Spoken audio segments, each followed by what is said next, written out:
Fala, meus amigos, eu sou o Bruno. Esse aqui é o meu canal, um lugar onde eu falo sobre vida cristã, indico livros, falo sobre Bíblia e coisas do tipo. Se você gosta desse tipo de conteúdo, já considere se inscrever-se aqui no canal para não perder os próximos vídeos. Eu abri uma caixinha de perguntas lá no meu Instagram uns dias atrás e eu recebi a seguinte pergunta: como ser mais assertivo no evangelismo? E eu achei essa pergunta muito boa porque com frequência eu penso sobre isso, né? A gente está inserido no mundo, nós lidamos com pessoas que não são cristãs com frequência na nossa vida, seja na escola, no trabalho, com nossos amigos e parentes. A gente é chamado a ser um instrumento de Deus para essas pessoas. Jesus ele é bem claro dizendo que nós devemos ser sal e luz, né? E o que é o sal e a luz, senão algo que se destaca? Tanto a luz quanto o sal, eles têm um lugar de destaque na realidade. Então nós temos uma responsabilidade para com as pessoas que estão à nossa volta e que não são cristãs, que não conhecem a Jesus. Temos um chamado,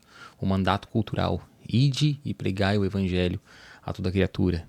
Samaria, Jerusalém, Judeia e até os confins da terra. Eu gosto de pensar muito no evangelismo como uma coisa ordinária, sabe, da nossa vida, uma coisa natural. Não só os nossos movimentos evangelísticos, onde a gente vai panfletar, onde a gente vai na rua orar pelas pessoas que passam na calçada. Isso também, isso é algo bom, né? Jesus, ele age nesses momentos e com certeza, eu já tive experiências e eu tenho certeza que se você participa de evangelismo, você também já teve experiências onde Deus te trouxe uma palavra, você orou por alguém, fez sentido aquela oração, a pessoa teve um toque do Espírito Santo, e ele usa também esse tipo de evangelismo, mas eu gosto de pensar muito no evangelismo como algo ordinário e intrínseco da nossa vida cotidiana. E quando Jesus fala sobre a gente ser sal e luz nesse contexto, fala sobre como a gente tem que ser diferente do mundo, no sentido de que a gente ilumina, traz clareza, traz entendimento, mas que também a gente destaca, né, dá sabor.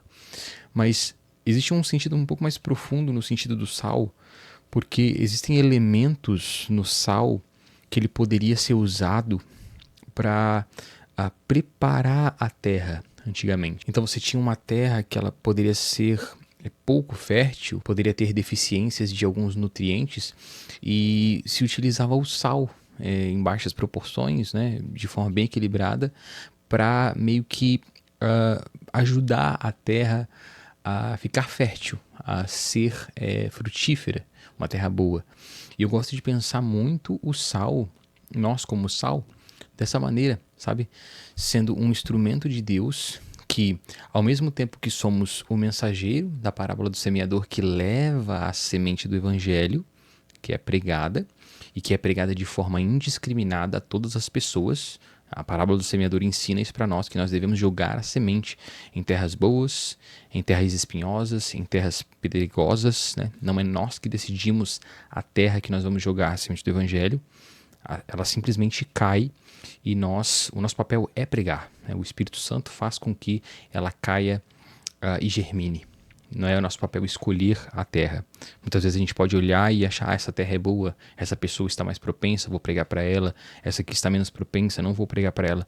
Mas nós não devemos fazer isso. Devemos pregar o evangelho a toda criatura e deixar que o Espírito Santo conduza essa semente. Então é interessante porque, ao mesmo tempo que nós somos esse mensageiro que levamos a semente do evangelho, nós também, como sal do mundo, né, como sal da terra, temos a responsabilidade de, com a nossa convivência, com a nossa interação com as pessoas no nosso dia a dia, ter um tipo de atitude, agir com as pessoas com o caráter de Cristo de uma maneira que a gente prepare os corações dela, sabe?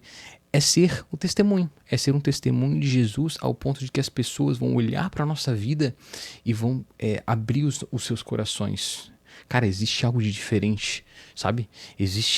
Elas vão enxergar a forma como nós lidamos uns com os outros, a forma como nós não buscamos os nossos próprios interesses, a forma como nós nos colocamos à disposição de servir as pessoas, e isso vai tocar elas e vai mexer nelas. Nesse sentido, a gente vai estar sendo sal, ou seja, a gente vai estar preparando o coração, amolecendo o coração para que a nossa pregação seja efetiva, caia numa terra fértil.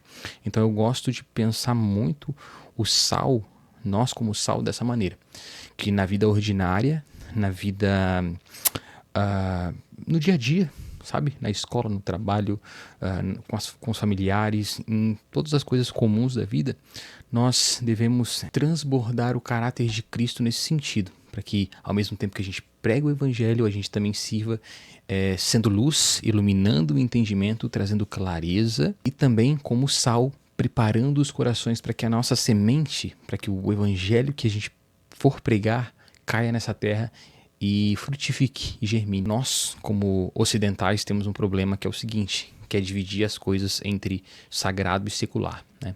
Esse dualismo grego, ele não era a mentalidade dos primeiros cristãos, né? A cultura judaica, ela era muito integral, ela não via as coisas espirituais e as coisas terrenas. Para eles era tudo uma coisa só, uma coisa integral. E a mentalidade grega, né, o helenismo que entrou na igreja ali nos primeiros séculos, que foi se helenizando, foi se tornando grega com o tempo, gerou esse pensamento moderno que nós temos hoje, dicotômico, dualista, que separa as coisas entre sagrado e secular. E é por isso que a gente olha para as coisas do mundo, né, para o nosso trabalho, para as nossas coisas, e chamamos de secular, e lidamos com isso de uma maneira diferente como nós lidamos com as coisas sagradas, com a igreja, com as coisas de Deus, e nós acabamos fazendo essa separação, e isso impede que a gente viva uma fé integral, uma fé que toca e que é genuína e que é espontânea e que é verdadeira, tanto quando nós estivermos lidando com as coisas sacras, com as coisas espirituais, chamamos de espirituais, quanto com as coisas seculares do mundo, nosso trabalho, por exemplo. Então nós temos dificuldade de fazer isso, mas temos que ter essa visão integral de que esse dualismo ele não existe. E é por isso que a Escritura vai nos dizer que a gente deve fazer tudo para a glória de Deus, como se fizéssemos para Deus.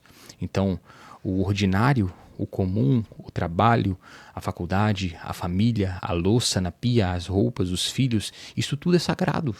Isso tudo é espiritual e a gente precisa aprender a enxergar Deus nessas coisas. E no evangelismo não é diferente, entende? Então eu gosto de pensar muito o evangelismo nessa caminhada, nessa jornada com as pessoas que a gente vai encontrando, e a gente vai sendo intencional e ordinário. Ou seja, comum. No dia a dia a gente vai preparando os corações e pregando o evangelho.